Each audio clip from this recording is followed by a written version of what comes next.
तो हेलो बच्चों, आज की क्लास में आप सभी का स्वागत है। आज से हम क्लास 10th का मैथ यानी गणित स्टार्ट करने जा रहे हैं। ठीक है ना।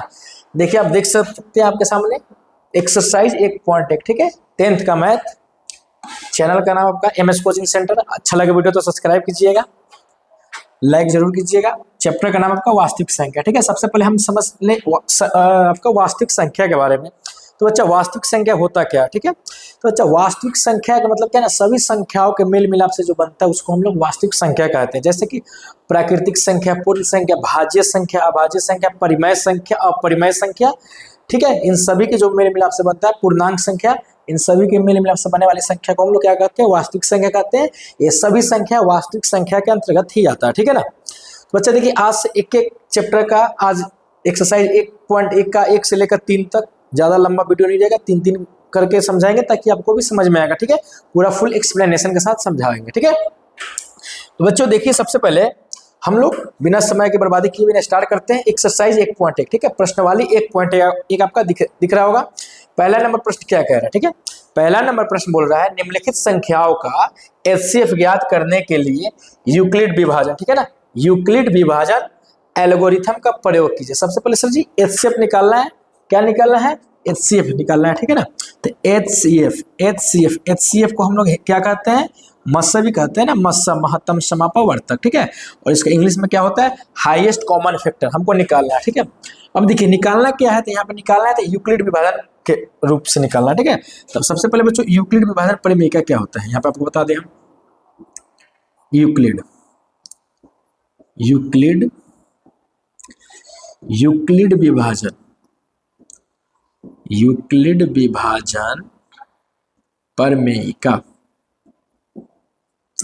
देखिए, यूक्लिड विभाजन प्रमेयिका बराबर क्या होता है बच्चा? तो यूक्लिड विभाजन प्रमेयिका बराबर आपका होता है ए बराबर, ठीक है ना, क्या होता है? ए बराबर बी क्यू। क्या होता है? बी क्यू प्लस का आर। ठीक है, ये आपका यूक्लिड विभाजन प्रमेयिका का सूत्र होता है। ठीक है, ए का मतलब क्या होता है बच्चों? तो ए का मतलब होता है बच्चा भाज्य। क्या होता है बच्चों?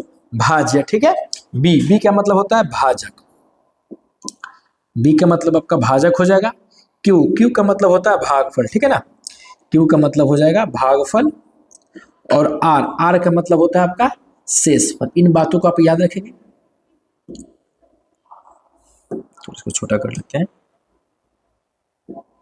ठीक है, ए बराबर बी क्यू प्लस आर। ठीक है, भाज्य, भाजक, भागफल और शेषफल, यानी हम लोग पढ़े हैं ना, भाज्य बराबर, ऐसे हम लोग पहले पढ़ चुके होंगे, भाज्य बराबर भाजक। ठीक है, भाजक गुने भागफल प्लस का शेष। ये तो हम लोग बच्चों पहले पढ़ चुके हैं पहले क्लास में। उसी बात को हम लोग ए बराबर बी क्यू प्लस आर के रूप में लिखते हैं, जिसको हम लोग यूक्लिड विभाजन प्रमेयिका कहते हैं। ठीक है, अब चलिए बच्चों प्रश्न की तरफ चलते हैं। Sir ji A B Q R क्या होता है सबसे पहले? ठीक है, अब देखिए, मानिए किसी संख्या में हम भाग देते हैं ना ऐसे, इसको बोलते हैं ए। क्या बोलते हैं?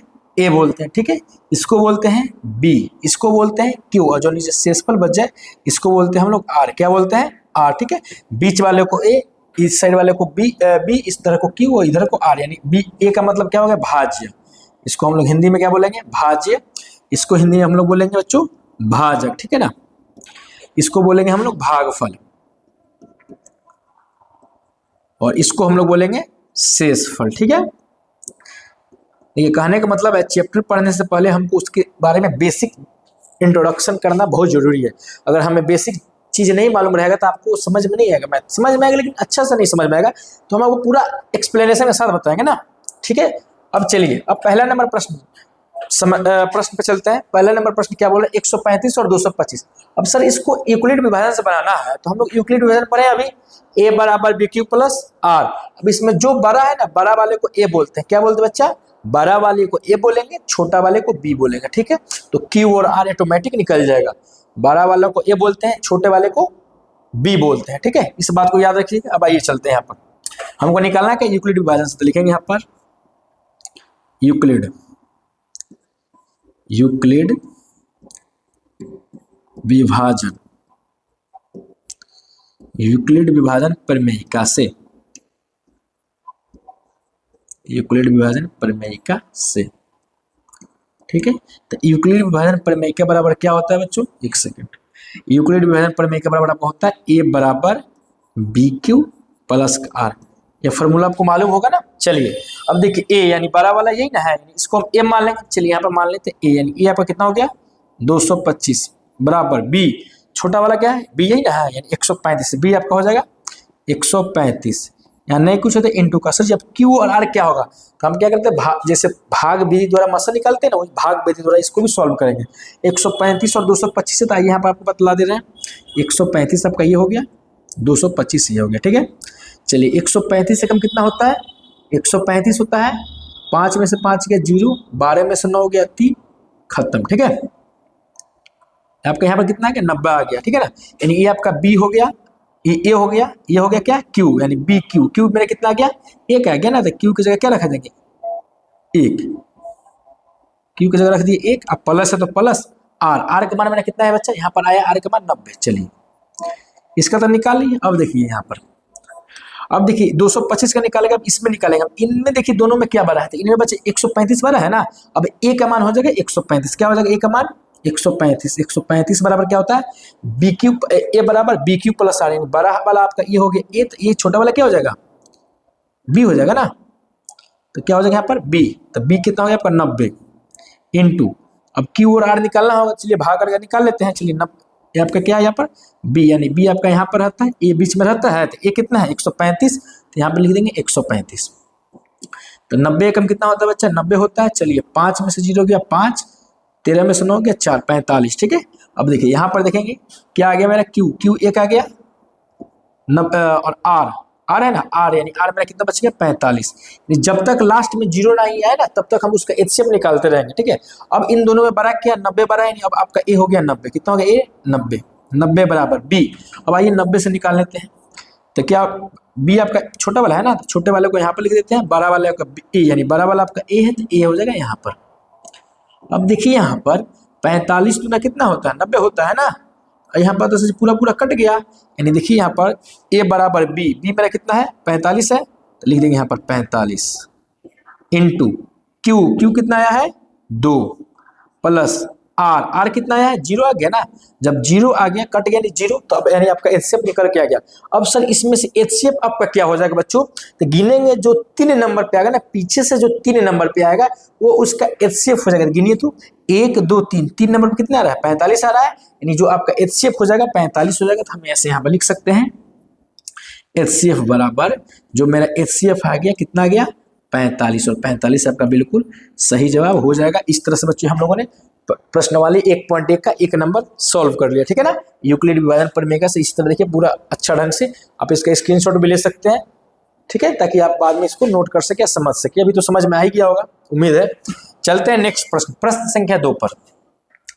अब क्या बोल रहा है 196 और 38,220 का निकालने के लिए, तो सबसे पहले इन दोनों में देखेंगे ए और बी कौन है। तो सबसे बड़ा कौन है, ये वाला, बड़ा वाला ए होता है, छोटा वाला बी होता है, ठीक है ना। तो इसको निकाल लेते हैं यूक्लिड विभाजन प्रमेय से। यहाँ पे लिख लेंगे सबसे पहले यूक्लिड, यूक्लिड विभाजन, यूक्लिड विभाजन प्रमेय से। चलिए तो यूक्लिड विभाजन प्रमेय के बराबर क्या होता है, तो होता है ए बराबर बी क्यू प्लस का आर, यही ना होता है। तो ए यानी इन दोनों में बड़ा कौन है 38,220, यानी एक जगह हो जाएगा 38,220 बराबर में बी छोटा कौन है 196 है, तो यहाँ पे लिख देंगे 196, ठीक है।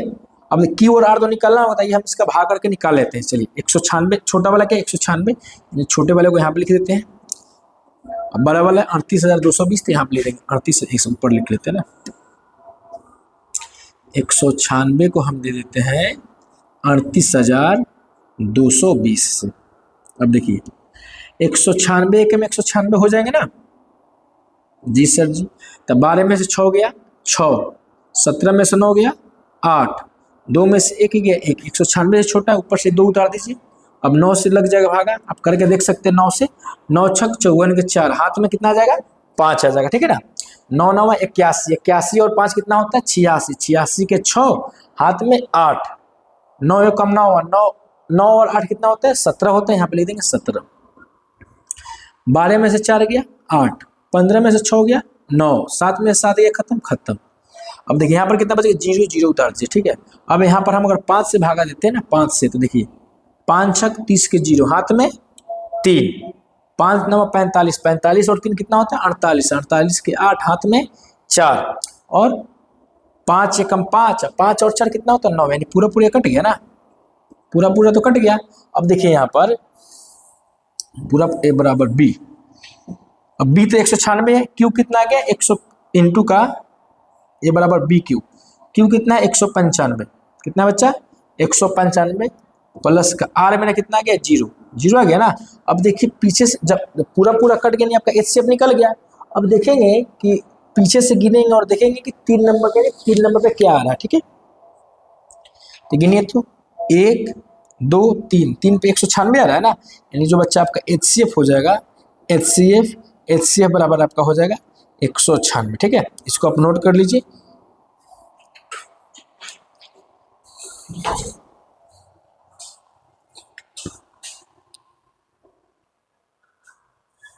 चलिए अब चलते हैं बच्चों नेक्स्ट प्रश्न, ठीक है ना। इस प्रकार बना लीजिए, कोई दिक्कत नहीं होने वाला। अब देखिए 3 नंबर में क्या आ रहा है, 867 और 225 का निकालना है यूक्लिड विभाजन परिमेयिका से। सबसे पहले हम जानते हैं कि सबसे बड़े वाले को ए बोलते हैं, ठीक है ना, सबसे बड़े वाले को ए बोलते हैं और सबसे छोटे वाले को बी बोलते हैं, ठीक है। अब हमको निकाल लेना है यूक्लिड विभाजन से, तो यहाँ पर ये लिख लेते हैं यूक्लिड विभाजन से, सी नंबर के लिए यूक्लिड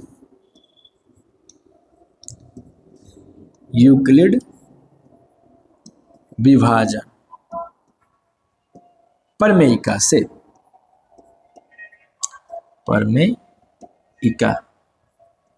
परिमेयिका से। चलिए हम लोग जानते हैं ए बराबर क्या होता है, ए बराबर होता है बी क्यू प्लस का आर, ठीक है ना। तो अब देखिए इन दोनों में बड़ा कौन है, इन दोनों में बड़ा ए यानी 867 है, तो एक जगह हो जाएगा 867 बराबर बी मेरा कितना है 255, तो 255 यहाँ पे लिख देंगे। अब क्यू आर निकालना होगा तो भाग करके निकाल लीजिए, यहाँ पर आइए निकाल लेते हैं।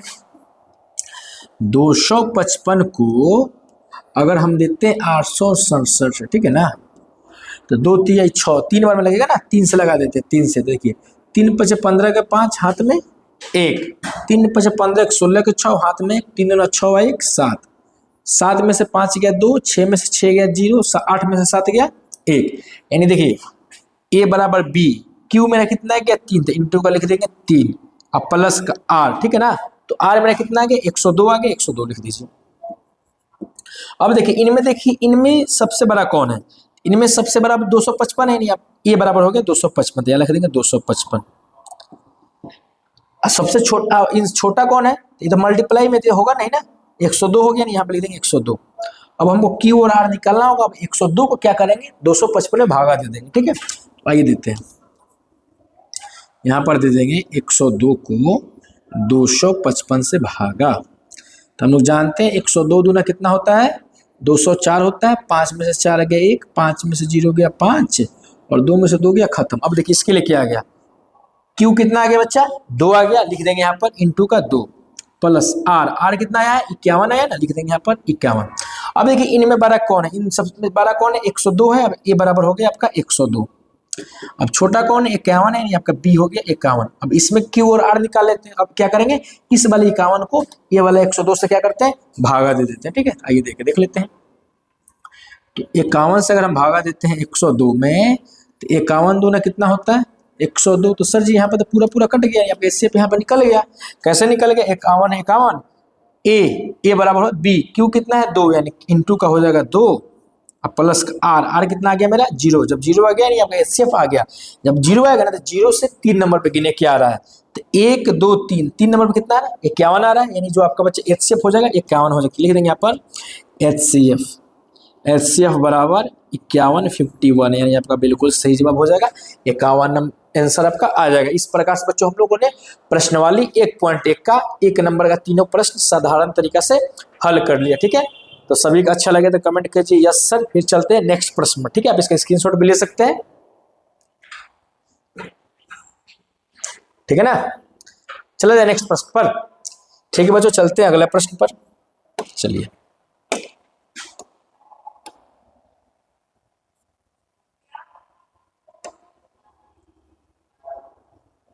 चलिए प्रश्न संख्या 2 देखें क्या कर रहा है। प्रश्न कलर थोड़ा चेंज कर लेते हैं, इसके साथ व्हाइट सही रहेगा। हाँ, प्रश्न संख्या 2 कह रहा है कि दर्शाइए कि एक सेकेंड दर्शाइए कि कोई भी धनात्मक विषम पूर्णांक 6q+1 या 6q+3 या 6q+5 के रूप में होता है जहां q कोई पूर्णांक है। ठीक है ना, जहां q आपका कोई पूर्णांक है और कोई भी जो विषम पूर्णांक आपका होगा 6q+1 या 6q+3 या 6q+5 के रूप में होता है। इसी बात को हमको क्या करना है ना, दर्शाना है। तो सबसे पहले बच्चा विषम के बारे में समझेंगे, विषम पूर्णांक क्या होता है, पूर्णांक शब्द क्या होता है। तो मानिए आपका एक हो गया 0, 1, 2, 3 और फिर इधर आ जाएगा -1, -2, -3, यानी इसी को पूर्णांक संख्या बोलते हैं। ठीक है ना, एक रेखा पर प्लस और माइनस दोनों रहे उसी को हम लोग क्या बोलेंगे, पूर्णांक संख्या। जो आपका क्यू रहेगा ना वो पूर्णांक में हो सकता है, या तो माइनस में भी हो सकता है या तो प्लस में भी हो सकता है। यहाँ पर ये बात कह रहा है। चलिए प्रश्न की ओर चलते हैं। सबसे पहले देखिए,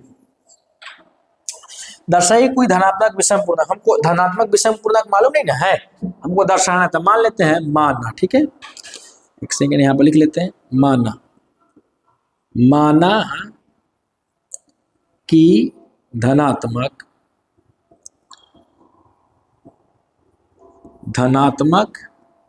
विषम पूर्णांक, धनात्मक विषम पूर्णांक बराबर हम मान लेते हैं ए। कितना मान लेते हैं बच्चा, ए मान लेते हैं। ठीक है ना, ए हम मान लेते हैं ए। ठीक है, अब देखिए मेरा ए, अब ए बराबर क्या क्या दिया हुआ है यहाँ पर देखिए, पूर्णांक 3 को दिया हुआ ना, ये और ये।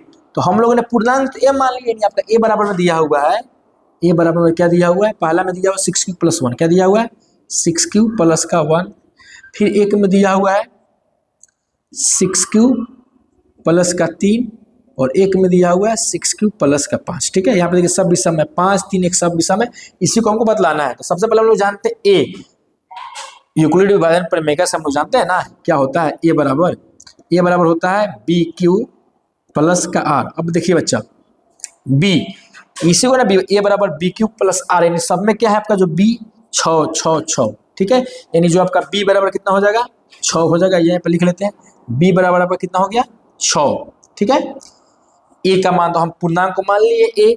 अब देखिए क्यू की जगह क्यू ही है और आर देखिए, यानी सबसे बड़ा क्या है आर का मतलब शेषफल, यानी सबसे ज्यादा क्या 5 है ना, यानी जो आपका आर हो सकता है 5 से कम होगा, ज्यादा नहीं। शेषफल क्या रहेगा, जितना शेष बचेगा ना उससे कम होगा, उससे ज्यादा नहीं होगा। मानिए सबसे ज्यादा कितना है 5, यानी जो आपका आर हो सकता है, आर हो सकता है या तो 0 हो सकता है, या तो 1 हो सकता है, या तो 2 हो सकता है, या तो 3 हो सकता है, या तो 4 हो सकता है, या तो 5 हो सकता है। आपका शेषफल इतना हो सकता है। ठीक है, अब चलिए हम लोग बना कर देखते हैं ना। ए बराबर क्या माने हम लोग, ए बराबर हम लोग माने हुए हैं 6q+1, यही ना माने हुए हैं ए बराबर। ठीक है, अब चलिए हम लोग एक बार क्या करते हैं, आर की जगह 0 रख लेते हैं। क्या रख लेते हैं, आर की जगह 0। तो यहाँ पे लिख लेंगे आर बराबर 0 रखने पर, यदि हम आर बराबर 0 रखते हैं तो क्या हो जाएगा, ए बराबर 6q+BQ+R। आर का मान कितना है यहाँ पर, एक सेकेंड, आर यानी एक बार यहाँ पे 0 रख लेंगे तो यहाँ पे क्या हो जाएगा 0 हो जाएगा ना। यहाँ पर हमको कैसे ऐसे बनाना, देखिए रुकिए आपको फॉर्मूला लिख के बता दे रहे हैं। ए बराबर क्या होता है BQ+R होता है, इतना तो आपको मालूम होना चाहिए ना, इतना तो है। चलिए ए बराबर है बी मैंने कितना बचा, तो बी सब में 6 में, बी की जगह हो जाएगा 6। क्यू है तो क्यू, एक सेकेंड मच्छर की वजह से थोड़ा दिक्कत हो जाता है। चलिए ए बराबर बी कितना दिया हुआ है, बी मेरा दिया हुआ है 6 सर जी। ठीक है, बिल्कुल सही दिया हुआ, देखिए हमें माने ना बी कितना है 6। क्यू की जगह क्यू ही हो जाएगा प्लस आर, कभी चेंज होगा तो शेषफल ही बदल सकता है। तो एक बार 0, 1, 2, 3, 4, 5 यही शेषफल हो सकता है।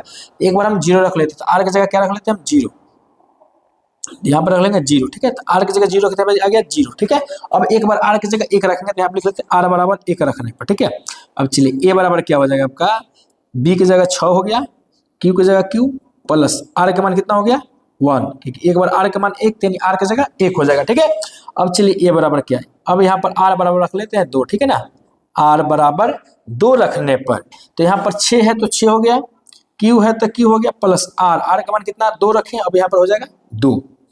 अब आर बराबर रखेंगे 3, क्या रखेंगे बच्चों 3 रख लेंगे ना। तो अगर 3 रखते हैं सर यहाँ पर तो क्या हो जाएगा, ए बराबर BQ, बी मेरा 6 दिया हुआ है, क्यू है तो क्यू, अब प्लस आर कितना माने 3, यानी यहाँ पर आपका हो गया 3। ठीक है, अब यहाँ पे मान लेते हैं r बराबर 4 रखने पर, तो r बराबर अगर 4 रखिएगा तो कितना हो जाएगा, a बराबर b, b मेरा 6 दिया हुआ है, q की जगह q प्लस r का मान 4, यानी r की जगह आपका हो जाएगा 4, यानी 0 भी मान ली, 1 भी मान ली, 2 भी मान ली, 3 भी मान ली, 4 भी मान ली। अब क्या बच गया 5। अब रख लेते हैं r बराबर 5 रखने पर, यहाँ पर रख लेंगे r बराबर 5 रखने पर, तो क्या होता है a बराबर b, b 6 दिया हुआ है, q का q प्लस का r कितना है 5। अब देखेंगे इसमें विषम पूर्णांक कौन बनाया होगा, तो विषम क्या है बच्चा, ए हो गया विषम, एक 3 हो गया, एक 5 है, क्या ना गया, यानी मेरा क्या आ गया, एक आ गया, एक आ गया मेरा 6q प्लस 1, यानी 6q प्लस का 1, एक हो गया 6q प्लस 2, यहाँ पे एक सेकेंड, एक हो गया 6q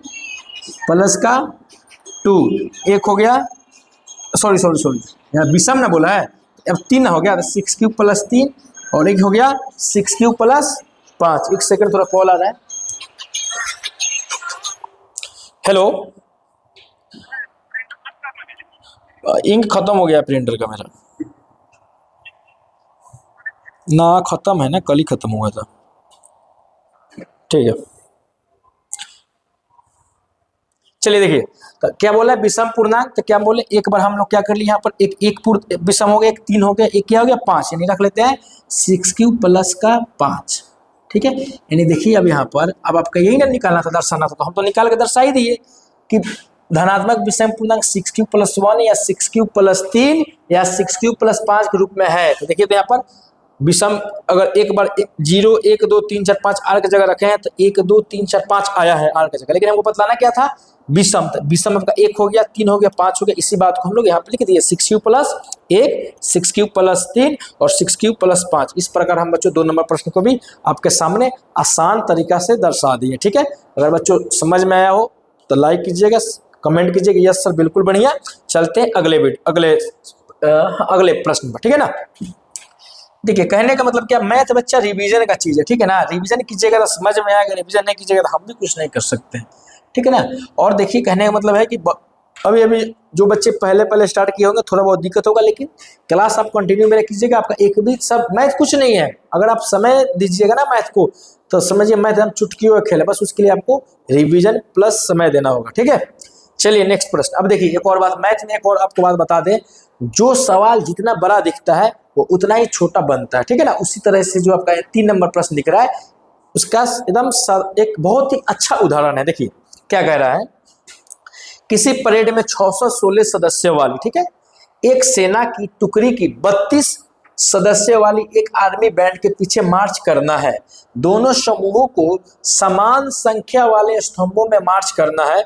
उन स्तंभों की अधिकतम संख्या क्या है जिसमें वो मार्च कर सकते हैं। देखिए जहाँ अधिकतम पूछ रहे हैं ना, जब भी अधिकतम पूछेगा उसका आप निकालिएगा मस्सा निकालिए। क्या निकालिएगा? मस्सा। तो हम क्या निकालते हैं? मस्सा निकाल लेंगे, लेकिन यूक्लिड विभाजन प्रमेय से निकाल लेंगे। ठीक है ना, चलिए यहाँ पे लिख लेते हैं यूक्लिड विभाजन प्रमेय से अधिकतम जहां भी बोले याद रखेंगे मस्सा निकलता है। ठीक है ना, लिखेंगे यहाँ पर यूक्लिड विभाजन प्रमेय से, यूक्लिड विभाजन प्रमेय से। अब देखिए यूक्लिड विभाजन प्रमेय के बराबर क्या होता है सर? तो होता है ना a बराबर बी क्यू प्लस का आर, यही तो होता है। अब देखिए ए और बी क्या है, देखिए इनमें बड़ा इन दोनों में सबसे बड़ा कौन है? 616, यानी ये आपका हो गया ए, और छोटा कौन है? 32, ये हो गया आपका बी। ठीक है, यानी ए बराबर क्या रख देंगे? 616, तो रख दीजिए यहाँ पर 616 बराबर बी, छोटा कौन है? 32, तब 32। अब यहाँ पे हमें क्या निकालना है ना, यहाँ पर क्यू और आर निकालना है, तो भागा करके निकाल लीजिए। 32 है तो यहाँ पे 32 से एचसीएफ निकाल लेंगे 616 का। चलिए 32 से कम कितना होता है बच्चा? 32 होता है ना। तो 11 में से 2 गया 9, 5 में से 3 गया 2, इससे छोटा ऊपर से 2 उतर जाएगा। आप मानिए यहाँ पे क्या चीज़ भागा देंगे कि आ जाएगा, तो 6 दूना 12, 6 नहीं 8 दूना 16, 9 दूना 18, 9 से लगेगा ना, 9 दूना 18, घर में 9 से घटा, हाँ 9 से लगा लेते। ठीक है, चलिए 9 दूना 18 के 8, हाथ में 1, 9 दिया 27 और 1 28, 12 में से 8 गया बच्चा 4 हो जाएगा, 8 में से 8 गया खत्म, 2 में से 2 गया खत्म। ठीक है, अब यहाँ पे नीचे क्या बच गया? 4 बच गया। चलिए अब इसी बात को लिख लेंगे, ए बराबर मेरा क्या आ गया बी, बी इतना है, क्यू कितना है 19 यानी इंटू का 19 ए बराबर बी क्यू प्लस आर मेरा कितना है 4 है ना, आर की जगह लिख देंगे 4। अब देखिए अब क्या करेंगे, अब जब तक जीरो नहीं है ना तब तक निकालते रहेंगे। अब देखिए इनमें अब ये 616 को तो निकाल लिए, अब इनमें देखिए सबसे बड़ा कौन है, इनमें बड़ा 32 है ना, अब लिखेंगे यहाँ पे 32, 32 बराबर छोटा कौन है 4 है, यहाँ पर जो बी हो गया 4 हो गया इंटू क्यू प्लस आर निकालना है तो क्या करेंगे, अब 4 को 32 से भागा दे देंगे। 4 को बच्चा जब हम 32 से भागा देंगे तो 4 8 कितना होता है 32 होता है ना, यस सर होता है। तो चलिए पूरा पूरा कट ही जा रहा है, जो आपका क्यू आ गया कितना हो गया 8 आ गया प्लस आर, आर कितना आ रहा है कट गया नहीं 0 आ रहा है, यहाँ पे हो गया 0। अब देखिए जब 0 आ जाएगा ना तो आपका एचसीएफ निकलेगा, गिनिए पीछे से गिनेंगे तीसरा नंबर पे कौन आ रहा है पीछे से 1 2 3, तीसरा नंबर पे 4 आ रहा है ना, यानी जो आपका अधिकतम संख्या हो जाएगा स्तंभों के अधिकतम संख्या कितना हो जाएगा, यहाँ पे लिखेंगे एचसीएफ बराबर आपका तो 4 आ गया। अब यही तो स्तंभों की संख्या निकालना था, तो यहाँ पे लिख दीजिए, यहाँ पे उसी बात को लिख देंगे स्तंभों, स्तंभों की अधिकतम संख्या,